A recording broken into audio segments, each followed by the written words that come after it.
अस्सलामुअलैकुम सामीन। 19 रजबुल मुरज्जब और 9 जनवरी है। इस वक्त हमारा उन्वान है महफिल हुस्न क़िराअत।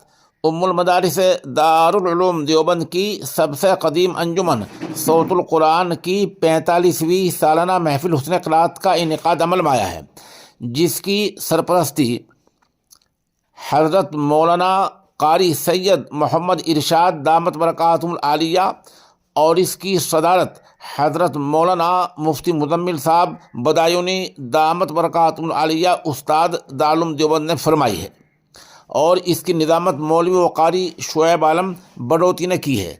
बहरहाल चंद तलबा की तिलावत पेश खिदमत है, जिनमें कारी अब्दुल हलीम मुज़फ़्फ़रनगरी, कारी आज़म शामली, कारी कासिम शामली। इसका अर्ज़ है कि जब इस तरह की महफिल हुस्न क़िराअत होती है तो चूँकि ये दारुल उलूम के उस्ताद हज़रत मौलाना सैयद कारी मोहम्मद इरशाद साहब की दरसगाह की है, इसलिए बेशतर असातिज़ा यके बाद दीगरे शिरकत करते हैं और ये बहुत ही बाबरकत महफिल होती है। अब आप तलबा की क़िराअत सुनें।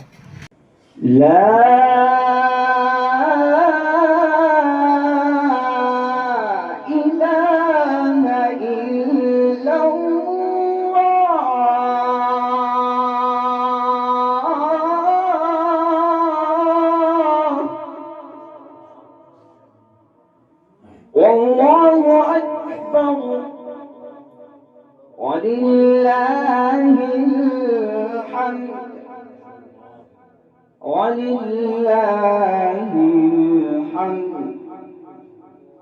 बिस्मिल्लाहिर रहमानिर रहीम। कुल हुवल्लाहु अहद अल्लाहु समद लम यलिद वलम यूलद वलम यकुन लहु कुफुवन कुल हुवल्लाहु अहद अल्लाहु समद लम यलिद वलम ولم يكن له كفوا أحد الله الصمد لم يلد ولم يولد ولم يكن له كفوا أحد صدق الله العظيم.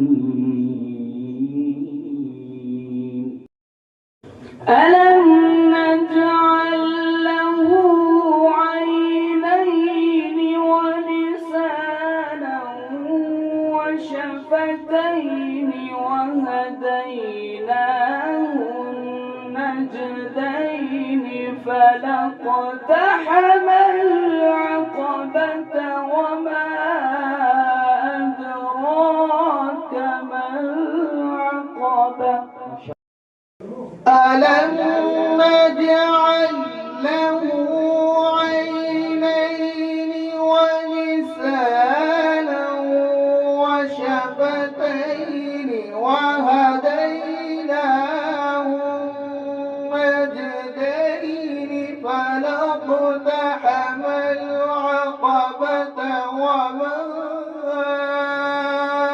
أدراك ما العقبة. ومن أحسن قولا ممن دعا إلى الله وعمل